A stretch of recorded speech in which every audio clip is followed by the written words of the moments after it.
Hello दोस्तों, आपको सच्ची हॉरर स्टोरी सुनना पसंद है तो हमारे चैनल को अभी सब्सक्राइब करें। धन्यवाद। चलिए शुरू करते हैं आज की स्टोरी। ब्रह्मराक्षस हिंदू धर्म के अनुसार नर्क की आत्मा। ये अतृप्त आत्माओं की श्रेणी में आते हैं। ब्रह्मराक्षस असल में ब्राह्मण की आत्मा होती है, जो जन्म तो ब्राह्मण कुल में लेती है, लेकिन बुरे पतित कर्म करने लगती है। तब लंबे जीवन के बाद उन्हें राक्षस योनि में भटकना पड़ता है। इसकी वजह उनका अपनी विद्या का गलत इस्तेमाल करना भी हो सकता है। ब्राह्मण वर्ण में कुछ उच्च ज्ञानी इंसान का जन्म इसलिए होता है ताकि वो दूसरों को अपने ज्ञान से प्रशिक्षित कर सके। जब वो ऐसा नहीं करते हैं, तब वो मृत्यु के बाद ब्रह्मराक्षस बन जाते हैं। आइए जानते ब्रह्मराक्षस की कहानी की किस तरह उनका उद्भव होता है। ब्रह्मराक्षस बनने के बाद उनमें ज्ञान का स्तर उतना ही रहता है, लेकिन वो इंसानों को खाने लगते हैं। दूसरे शब्दों में उनमें ब्राह्मण और राक्षस दोनों के गुण होते हैं। हिंदू धर्म के पुराणों में इसका विस्तृत वर्णन है, जिसके अनुसार ऐसे ब्रह्मराक्षस में बहुत शक्तियां होती है और बहुत कम लोग ही इन पर काबू पा सकते हैं या फिर उन्हें इस योनि से मुक्ति दिला सकते हैं। ब्रह्मराक्षस की कहानी के अनुसार अलग अलग जगह अलग ब्रह्मराक्षस की कहानी प्रचलन में है। कई कहानियों जैसे कि विक्रम बेताल पंचतंत्र में ब्रह्मराक्षस का जिक्र किया गया है। इन कहानियों के अनुसार ब्रह्मराक्षस अगर किसी इंसान पर मेहरबान हो जाते थे तो उसे धन संपदा ऐश्वर्य से संपन्न बना देते थे। दूसरी कहानियों में इनका वर्णन एक राक्षस जिसके सर पर सिंह होते हैं के रूप में किया गया है। इनके अनुसार ये विशालकाय और मतलबी होते थे। इसके सर पर ब्राह्मण की तरह ही चोटी होती थी, जैसा कि जिनका स्वरूप होता है। ये पेड़ों पर उल्टे लटके रहते थे, जैसा कि विक्रम बेताल में वर्णित है। ब्रह्मराक्षस। यह कहानी एक ब्रह्मराक्षस की है, जिसे आप लोग जानते ही होंगे।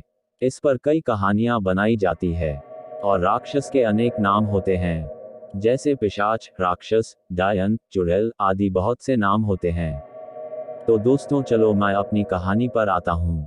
हमारे गांव में एक ब्राह्मण रहते हैं, जिनका नाम दुर्जन सिंह है।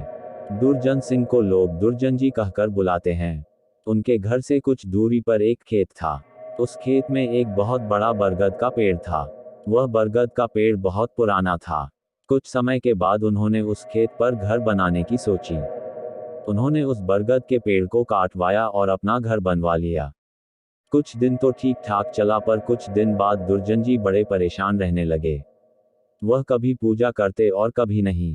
तो उनकी बीवी ने उनके बदले स्वभाव को देखकर पूछा कि तुम आजकल पूजा नहीं करते हो और आजकल बदले बदले से रहते हो, कभी बच्चों को डांटते रहते हो, तुम्हें हुआ क्या है। दुर्जन जी के चेहरे पर मुस्कान आए और वह कहने लगे, मेरे घर को तोड़कर अपना घर तो बना लिया है और इसे क्या पूजा करने के लिए कह रही हो।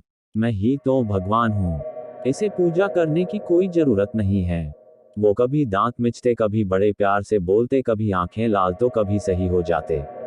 उनकी बीवी को शक हो गया कि जरूर किसी का साया है और वो बातें ऐसे नहीं करते हैं जैसे कि उनके अंदर से दो लोग बोल रहे हों।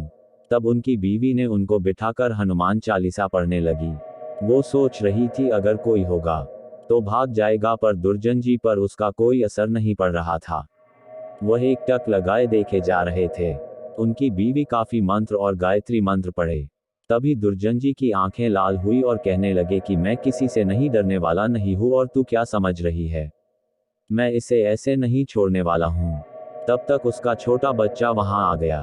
दुर्जन जी ने उसे जोर से पकड़कर अपनी तरफ खींच लिया और ऐसा लग रहा था कि उसके सिर को कच्चा ही चबा जाएंगे। उसकी मम्मी बोली कि बच्चे को छोड़ दो, इसने तुम्हारा क्या बिगाड़ा है। दुर्जन जी की पत्नी ने अपने बच्चे को अपनी तरफ खींच लिया।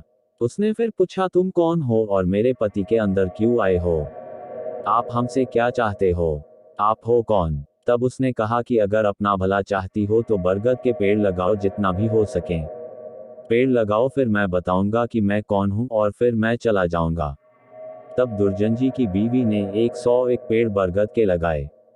एक दिन उसकी पत्नी ने देखा कि आज दुर्जन जी सुबह उठकर पूजा पाठ करके आ चुके हैं। तब दुर्जन जी के अंदर जो साया था, उसने बोला, मैं तुम्हारे पति को आज छोड़ के जा रहा हूं, तुम सदा सुखी रहो, तुम्हारे आचार विचार बहुत अच्छे हैं, मैं ब्रह्मराक्षस हूं। वैसे मैं किसी को नहीं छोड़ता और न ही किसी से डरता हूँ। तुम्हारे पति ने मेरे बरगद को काट दिया था, जिस पर मैं हजारों सालों से रह रहा था। मुझे गुस्सा तो आया, पर मैं तुम्हारी अच्छाई के कारण मैं इन्हें छोड़कर जा रहा हूँ। तुम्हारे पति को छोड़कर तब दुर्जन जी अचानक सही हो गए। तब दुर्जन जी की बीवी की आंखों से आंसू निकल आए। तो दोस्तों, अगर बुरे के साथ अगर तुम अच्छा करोगे तो एक दिन वह भी अच्छा हो जाता है। दोस्तों, ये थी छोटी सी जानकारी। और ब्रह्मराक्षस की कहानी, कुदरत के हर रहस्य के पीछे एक मतलब होता है। इसलिए हो सकता है कि हर रहस्य को हम समझ नहीं पाए, मगर गांवों में आज भी मुख्य जगहों पर आपको बरगद के पेड़ मिल जाएंगे। ये सब हमारे बुजुर्गों की देन है। इसलिए जरूरी नहीं हर जगह विज्ञान को लेकर हम वजह पूछे। कुछ बातों में विश्वास रखना ही समझदारी होती है। दोस्तों, आपको वीडियो अच्छी लगी है तो लाइक, कमेंट और शेयर करो। Thank you for watching video.